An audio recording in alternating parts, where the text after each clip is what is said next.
This is Kansai International Airport in Japan, a true pioneer of civil engineering that's just turned 30 years old. And it has some pretty impressive achievements to its name. It was the first airport ever built on reclaimed land in the ocean. It has the longest terminal building in the world. And it never lost a single item of luggage. But it does have one rather big problem. It's sinking. But the story doesn't stop there, because despite that, it's getting a $500 million facelift to increase capacity and improve its status as a regional hub. So how did they build an airport in the ocean? How did it go wrong? And what does the future hold for Kansai International? Nowadays, building an airport on water is fairly common. But none of these would have been possible without the radical design of Osaka's Kansai Airport. When construction began in 1987, it was decades ahead of its time. It took 20 years to plan, 7 years to build, and then when it finally opened, it was the most expensive civil engineering project in modern history. It cost $14 billion to construct. That's nearly $40 billion in today's money. The bridge to the mainland alone cost a cool $1 billion. All of this to build a miraculous city in the ocean. But that all kind of begs the question, why bother? Well, after the Second World War, Japan experienced decades of staggering economic growth that made it the world's second biggest economy by 1968. And key to the country's growth was infrastructure. This is Osaka. In the 1960s, it was Japan's second largest city. And this is its airport.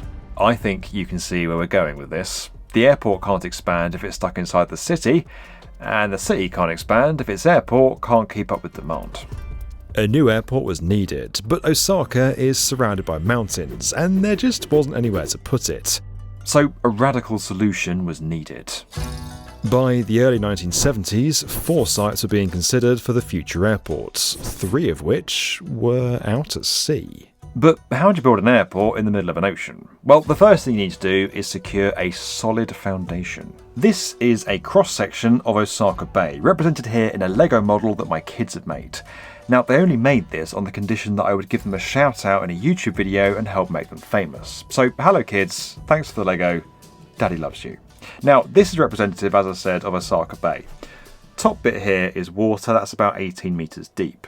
Below that is a layer of Hsin clay that's also about 18 metres deep. Underneath that is a much bigger zone of strata that includes much thicker clay and, crucially, some pockets of sand, represented here, very crudely, with brown and grey Lego. Now, remember those pockets of sand, because we're going to come back to it a bit later on. Fetch the sponge. Now, that area of brown and grey clay I just showed you, that's now represented by a yellow sponge, stay with us, is filled with lots of holes that fill with water, meaning it's quite thick, but also quite weak. If I try and build anything on it, it just deforms straight away. Now, that's called settlement, and for those of you who aren't structural engineers, just know that it's really not very good if you're trying to build an airport. So what you want to do is consolidate that layer as far as possible, squeezing all the water out and compacting it as far as possible until you get a nice solid layer to build on. Now, that all sounds really simple in theory, but how on earth do you do that on the bottom of the seabed? Well, you use something called sand drains. Here's how they work. Columns are dug into the ground and filled with sand before being capped off by another layer of sand. The space above the sand mat is then filled in with rubble, which forces everything downwards. Under this pressure, the water that's trapped inside the clay moves sideways and into the sand drains. Because water travels more easily through sand, it shoots up to the top where it's drained away into the sea or evaporated. The land below then becomes dry, compact, and crucially, stable. Construction first began in 1987. 1 million sand drains were installed at the site in Osaka Bay, each 40 centimetres wide and 20 metres deep. Next, to protect the site and give the island its shape, an 11-kilometre long seawall was constructed using 48,000 tetrapods.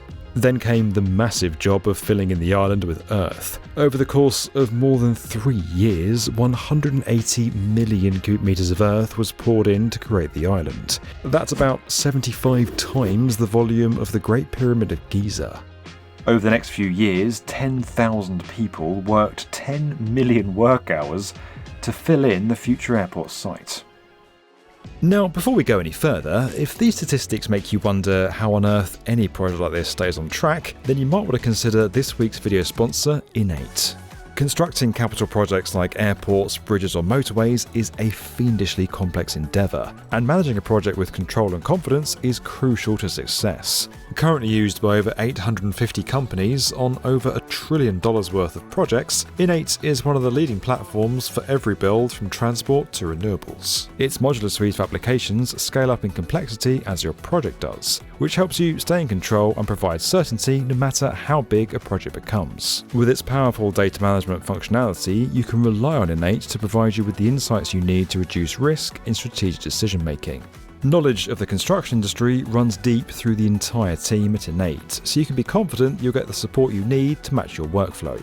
To find out more about how Innate can transform your project management, click the link below. Now, let's get back to that airport. By 1992, the reclamation work was complete, and a brand new island sat proudly in Osaka Bay. The massive weight of the landfill had pushed all the water out of the clay seabed, compacting it and creating a nice solid layer to build on. Or so they thought. Engineers always knew the island would sink a bit as the seabed compacted, but in 1990, 3 years after construction began, they discovered that it was sinking much faster than expected, by about 5 centimetres a month.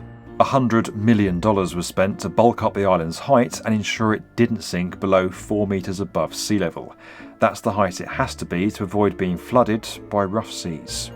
Originally, engineers thought the island would sink by about 8 metres over the course of 50 years, but it sunk by more than that by the time the airport opened in 1994. 8 years later, it had sunk by 12 metres. But why? Well, it all comes down to those different levels of clay we discussed earlier. See, I told you the Lego would be back. The plan to compact the Holocene clay had worked as expected, but it was this different layer down here that caused the problems. This layer, known as Pleistocene, is made up of much thicker clay and crucially has lots of layers of sand running through it. That means it's very difficult to predict how it will react when something this big is built on top of it. The fact that all of this was so unpredictable actually goes to show just how advanced this airport was. Even today, there's an argument in academic circles about whether we need to actually rewrite some of the fundamental principles of soil dynamics in light of what happened at Kansai.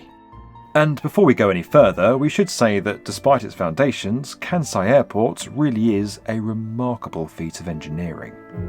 Take the terminal building designed by Renzo Piano. The roof has this wave-like shape. That was the result of extensive studies that found this was the perfect shape to draw cool air through the building, avoiding the need for expensive air conditioning. Because the terminal building is a whopping 1.7 kilometres long, 900 jacks were fitted underneath to level out any uneven settlement under the structure. These jacks are automatically measured and then adjusted every few years. Its lightweight design allows every part of the building to flex so it can absorb an earthquake without being damaged. Even the runway is paved with asphalt instead of concrete, which allows it to bend instead of snapping. In 1995, a massive earthquake struck nearby. Tragically, the neighbouring city of Kobe was devastated, but the airport and the people inside it escaped unscathed. Despite all its challenges, the airport was deemed so successful that in 1999 work began on a second island to increase its capacity. And then in 2001, the American Society of Civil Engineers awarded it the Monument of the Millennium Award, along with the Hoover Dam and the Golden Gate Bridge. The rate of settlement has almost ground to a halt, from 50 centimetres a year in 1994 to just 7 centimetres a year now. So that's it, problem solved, everyone's happy. Well, not quite. Winds of up to 172 kilometres per hour whipped up seas, pounded the coastline and destroyed ships as Typhoon Jebi struck Japan. In 2018, Typhoon Jebi hit Osaka Bay and sent waves crashing over the seawall, flooding the runway and other critical areas of the airport. Little could be done to keep the floodwater out, and hundreds of flights have been cancelled. Kansai was closed for 3 days and didn't resume full service for almost another fortnight. It was a timely reminder that you can't outrun nature forever. The following year, another phase of remedial works began to raise the seawall and the runway. To stop the works interfering with the path of the landing planes, the seawall was initially raised by 2.2 metres. After this, another metre was added to the runway before the wall was then raised by another 2.7 metres. Now, if you've booked a ticket to Osaka, please don't worry. This airport is perfectly safe to fly to. Despite all the struggles, Kansai is still a thriving regional hub. It's one of the busiest airports in Asia and the third busiest in Japan. Airport bosses are so confident in the latest flood defences that the main terminal is getting a $470 million renovation, all to increase capacity and improve passenger experience. It's also a key transport hub for the upcoming Osaka 2025 EXPO, which is set to draw in 28 million visitors. But as for its long-term future, well, who knows? The rate at which the airport's sinking has been slowed massively, but it's not expected to stop for some time yet. A 2015 report predicted that both islands could have sunk to sea level by 2067. One option is to continue to raise the runway and the seawall, but that doesn't come cheap. At some point, the airport's future becomes based on economics rather than engineering.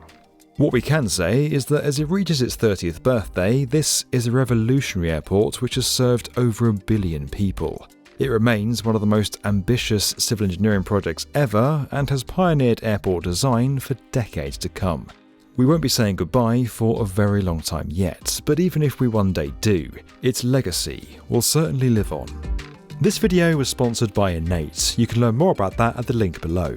Don't forget that we're inspiring the next generation of builders through our investment into BrickBorrow, a fantastic LEGO subscription service.